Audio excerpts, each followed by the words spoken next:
Salmo 22, amém? Meu Deus, por que me desamparaste? Por que estás tão distante de salvar-me, tão longe dos meus gritos de aflição? Deus meu, eu clamo de dia, mas não respondes. Durante a noite, não recebo descanso. Tu, contudo, és o santo, és rei, és o louvor de Israel. Nossos antepassados confiaram em ti, tiveram fé em ti e os livraste. Clamaram a ti e foram libertos, em ti creram e não se desapontaram. Quanto a mim, sou um verme, não mais um homem, motivo de zombaria do povo, humilhado e desprezado pela humanidade. Ridicularizam-me todos os que me veem, balançando a cabeça, gesticulando, lançam insultos contra mim, dizendo: volte-se para o Senhor, que Ele o livre, salve-o, se é que Ele quer bem. Amém. Graças a Deus. Pode sentar. Irmãos, quero ser assim, bem sucinto nessa palavra, em breve.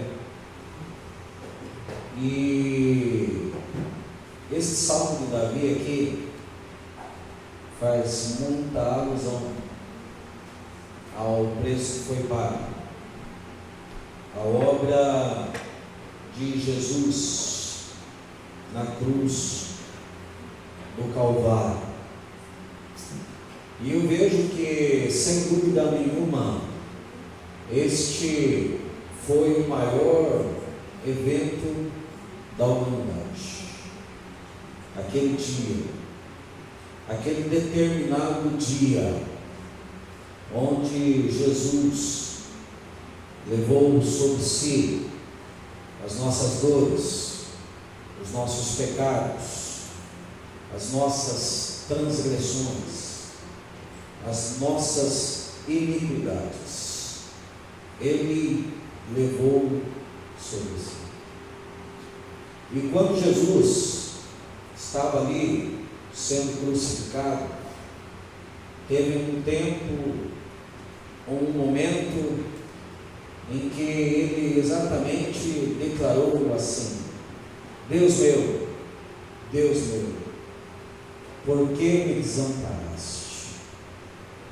Foi um momento crucial, foi um momento terrível, foi um momento onde por um instante houve uma separação entre o Deus Pai e o Deus Filho, porque o preço teria que ser pago, bem como foi. Mas o que levou Jesus a sofrer dores excruciantes, o que levou Jesus a padecer de uma forma incomparável, a sofrer o que um homem jamais sofreu até hoje e jamais sofrerá, porque o que Jesus levou não foi a dor, ou a enfermidade, ou o pecado, ou a transgressão de um homem só, mas sim os pecados de toda a humanidade. Na verdade, nós achamos que o mais difícil para Jesus foi a cruz, foi a crucificação, foi a maneira que ele foi judiado, humilhado, escarnecido, zombado, cuspido. Antes de crucificá-lo, davam murros nele e diziam assim: profetiza e revela-nos quem foi que te bateu. E faziam isso com quem só prestou bem à humanidade. Mas Jesus, em determinado momento, na sua aflição, na sua agonia, suando gotas de sangue, ele declarou assim: se for possível, passa de mim este cálice. Porém, que não seja feita a minha, mas sim a tua vontade. A questão mais relevante e terrível do preço que foi pago foi o cálice que Jesus teve que tomar em nosso favor. O cálice revelado ali no Salmo 75. Um cálice de fezes, onde a humanidade é que teria que participar e beber esse cálice. Só que Jesus, ele fez isso em nosso favor. O cálice da ira de Deus. O cálice da ira do Senhor. Mas eu quero me ater aqui um pouquinho àquilo que está relatado lá em Mateus capítulo 27. Quando um homem romano, um oficial romano chamado Pilatos, ele colocou diante de um povo 2 homens, a fim de que um deles fosse escolhido, a fim de que fosse absolvido. E diante daquele povo, diante daqueles religiosos, diante daqueles oficiais judeus, foram colocados o homem mais justo da humanidade de todos os tempos, Jesus Cristo, e também um salteador, um ladrão, um malfeitor, chamado Barrabás. E Pilatos perguntou: quem que vocês querem que sejam libertos? E aquele povo, alvoroçado, oprimido, endiabrado, gritaram: solta Barrabás, solta Barrabás. E a pergunta sequente que Pilatos fez foi a seguinte: e o que eu farei de Jesus chamado Cristo? Aí o povo conclamou: crucifica-o, crucifica-o. Aquele que veio para abrir os olhos dos cegos, para curar os leprosos, para fazer os coxos andar, para fazer os surdos ouvir, para reconciliar relacionamentos, para trazer alegria a pais e mães, com ressurreição de gente morta. Aquele que veio e estendeu as suas mãos só para fazer o bem, esse foi condenado por um povo que não sabiam o que estavam fazendo, porque também estavam cegados. E a pior coisa é quando a pessoa acha que está fazendo certo, mas na verdade está fazendo errado, e com o respaldo ainda da ignorância, com o respaldo da ignorância. E aquele povo levou Jesus até a cruz. Mas tudo isso já estava escrito, porque verdadeiramente Ele teria que tomar sobre si as nossas dores, os nossos pecados, as nossas iniquidades. O castigo que nos traz a paz teria que ser somente através dele. E se hoje nós somos sarados, é pelas suas pisaduras. Ele é o Cordeiro que foi morto desde a fundação do mundo, para que hoje nós possamos ter vida nele e vida com abundância. O preço foi pago. O preço foi pago com toda a nobreza. O preço foi pago com toda a dignidade. O preço foi pago com todo esclarecimento. E o preço foi pago por graça e misericórdia. E se nós estamos de pé hoje, é porque o Senhor olha para Jesus e nos mantém de pé. Porque se não fosse pelo preço que Ele pagou, nós já estaríamos todos sentenciados ao inferno. Com toda a certeza do mundo, com todos os erros que nós já cometemos até aqui, nós já estaríamos mortos, se não fosse pela intercessão gloriosa do nosso Senhor Jesus Cristo, nosso Senhor e Salvador. Quem pode glorificar a Ele nessa noite?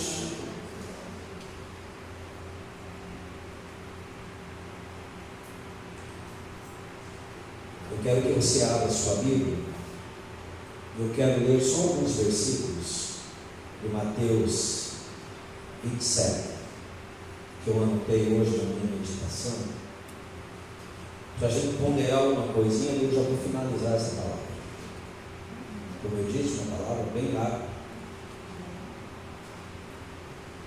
Abra comigo Mateus 27. Acompanhe, se você puder. Mateus 27. Que trata exatamente da sentença, da humilhação, da agressão de Jesus, da crucificação dele, de sua morte na cruz. No capítulo 27 de Mateus, o primeiro ponto que eu quero abordar com vocês aqui, acompanhe comigo no versículo 40. Versículo 40 diz assim: e exclamavam: ó tu que destróis o templo e em 3 dias o reconstróis, agora salva-te a ti mesmo, desce desta cruz, se és o Filho de Deus. Nós vemos aqui o coração do homem, o coração sujo da humanidade. Jesus, quando ele se dirigiu na questão do templo, os homens humanamente achavam que era o templo matéria, templo construção, mas Jesus fazia alusão no seu próprio corpo, no seu próprio templo. E na verdade ele foi morto e no terceiro dia ele ressuscitou. No terceiro dia, e era isso que Jesus estava querendo passar, quando ele fez alusão, ou quando ele fez declaração em relação ao templo. Mas os homens, com toda a malignidade, com toda a influência satânica, se dirigiram a esse homem justo e tiveram a capacidade de dizer assim: agora salve-te a ti mesmo, quando lá ele estava sendo crucificado. Salva-te a ti mesmo, desce dessa cruz, se és o Filho de Deus. Tiveram a capacidade de fazer isso com o nosso Salvador. Segundo ponto, acompanhe comigo o versículo 42, diz assim: salvou a muitos, mas a si mesmo não pôde salvar-se. É o Rei de Israel. Desça agora da cruz e passaremos a crer nele. Mais uma vez o povo provocando, escarnecendo, humilhando, dizendo assim: fez tanta coisa, agora por si não pode fazer nada, faça alguma coisa. desça da cruz e passaremos a crer. Foi praticamente a mesma proposta que o diabo fez para Jesus, quando provocou ele, incitando a que ele provasse alguma coisa, quando levou ele lá no pináculo do templo e declarou assim: se tu és o Filho de Deus, lança-te daqui abaixo, porque está escrito que Deus dará ordem aos anjos a teu respeito. Mas na verdade, os homens não entendiam que Jesus estava lá sendo crucificado, para que hoje nós possamos estar aqui com vida. Eles não tinham esse entendimento, eles não tinham esse conhecimento. Terceiro ponto que eu achei interessante na minha meditação no Mateus 27, acompanhe comigo, versículo 45, se tratando da morte de Jesus. Versículo 45 diz assim: então profundas trevas caíram por sobre toda a terra, do meio-dia às 3 horas da tarde daquele dia. Quando Jesus estava quase morrendo, houve trevas, houve escuridão. E, gente, creio eu que o retorno de Jesus está muito breve. E esse mundo que está em trevas agora, esse mundo que jaz no maligno, terá que ver a luz do mundo, a destra do Pai, vindo com poder e grande glória, para arrebatar a sua igreja. Quarto ponto que eu achei muito interessante, acompanhe comigo no versículo 51. Diz assim: no mesmo instante o véu do santuário rasgou-se em duas partes, do alto a baixo, a terra estremeceu e fenderam-se as rochas. Quando Jesus morreu, o véu rasgou-se e hoje nós podemos ter livre acesso até a presença de Deus, pelo novo e vivo caminho que Jesus abriu, e nós não tínhamos, os homens não tinham esse acesso, e hoje, pelo novo e vivo caminho, nós podemos chegar até a presença do nosso Pai. Quinto ponto, versículo 52 diz assim: quando Jesus morreu, os sepulcros se abriram, e os corpos de muitos santos que haviam morrido foram ressuscitados. Aleluia! Porque Jesus, através da sua morte, Ele dá vida, Ele gera vida, e se Jesus ressuscitou, nós um dia também ressuscitaremos com Ele, para vivermos com Ele eternamente. Sexto ponto, acompanhe comigo no versículo 54.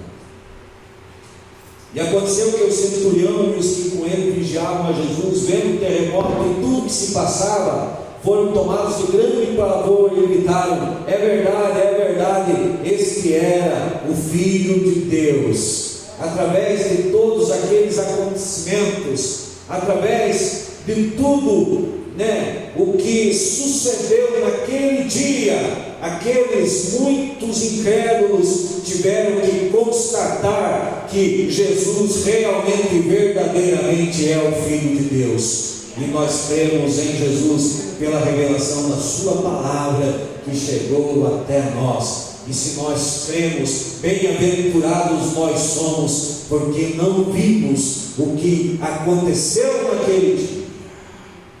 E nós acreditamos que Jesus é o Filho de Deus somente pela fé e pela revelação da palavra. Quem pode glorificar ao Senhor por essa revelação gloriosa? Sétimo e último ponto que eu quero abordar com você, que está nos versículos 59 e 60. Acompanhe comigo. Então José tomou o corpo e o envolveu com um lençol limpo de linho, e o colocou em um sepulcro novo, o qual ele próprio havia mandado cavar na rocha. E fazendo rolar uma grande pedra sobre a entrada do sepulcro, retirou-se. Assim como uns mandaram matar, assim como uns gritaram: crucifica-o, outros se colocaram para honrar. entre eles José de Arimateia, que tratou o corpo do nosso Senhor com muito carinho, com muito zelo e com muita honra. Esse, com toda certeza, tem um lugarzinho bem glorioso no céu, porque soube fazer a coisa certa. E que nós também possamos ter esse mesmo princípio de honra, esse temor, essa obediência, para que também possamos assegurar o nosso lugar no coração de Deus. Agora, amados, eu quero encerrar essa palavra. Pode se colocar em pé, para dar a impressão de estar encerrando.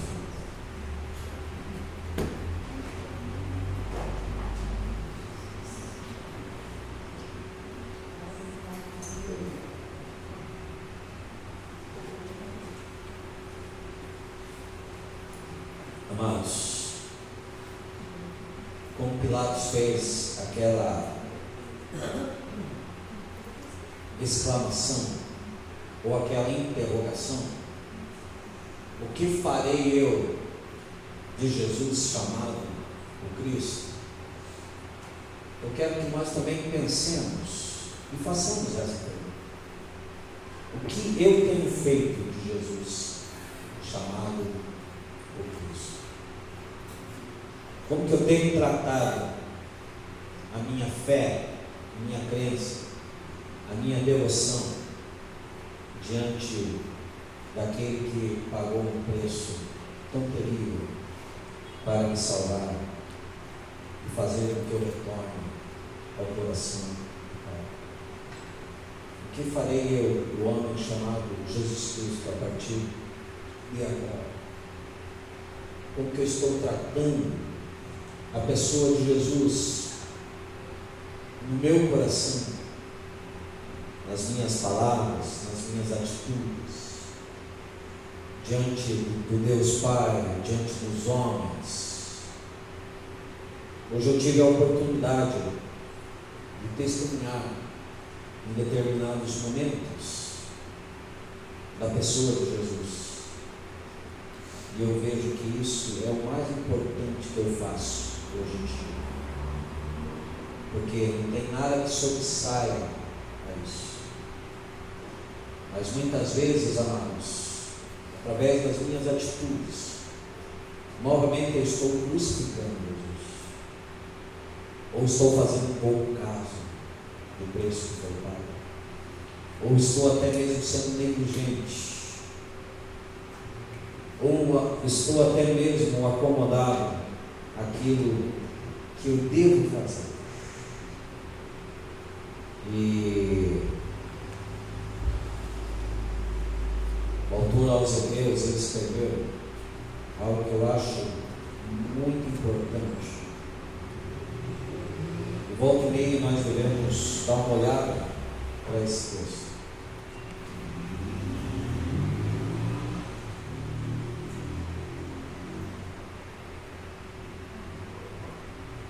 E eu vou ler esse texto, quero que você preste bastante atenção, aí nós vamos orar.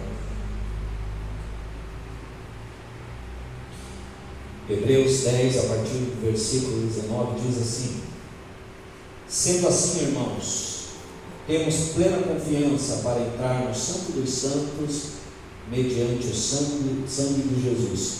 Nós temos livre acesso ao trono da graça pelo sangue de Jesus, por novo e vivo caminho que Ele nos descortinou por intermédio do véu, isto é, do seu próprio corpo.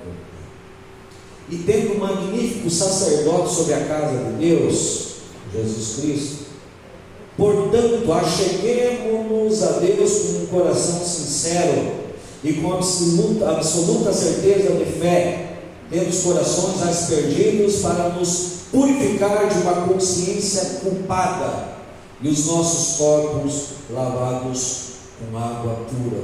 Quando nós estamos no culto aqui, nós podemos ser limpos novamente pela água pura que existe nesse lugar. Sem duvidar, mantenhamos inabalável a confissão da nossa esperança, porquanto quem fez a promessa é fiel.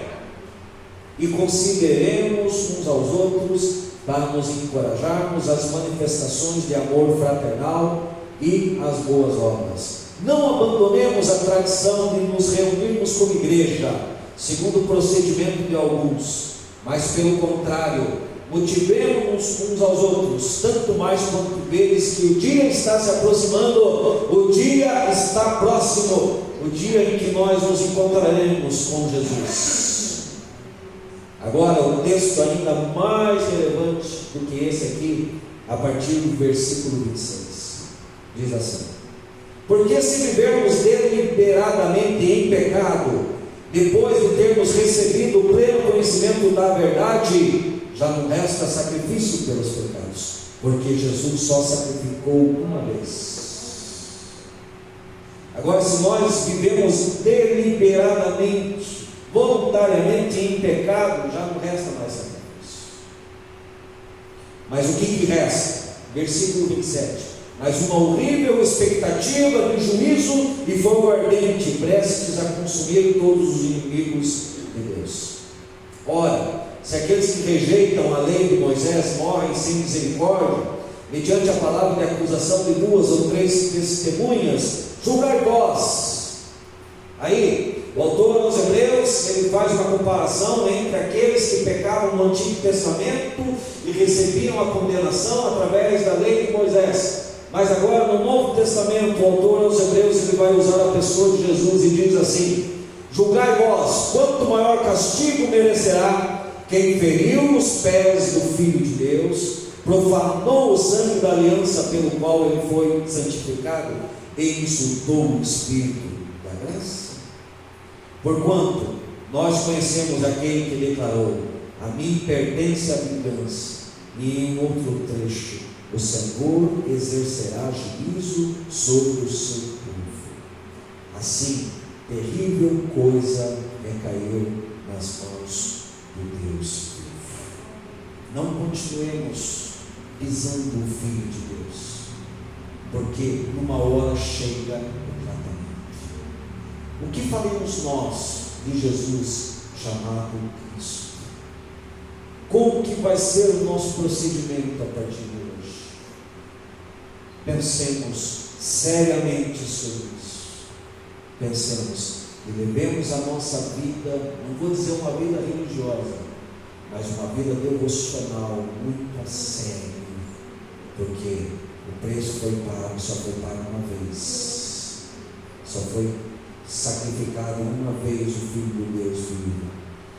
Valorizemos esse sacrifício e nos empenhemos para que possamos sempre estarmos fazendo as coisas certas e adequadas, que realmente trazem edificação para as nossas vidas. Amém, igreja? Jesus está vivo, Jesus ressuscitou, vive para interceder por nós.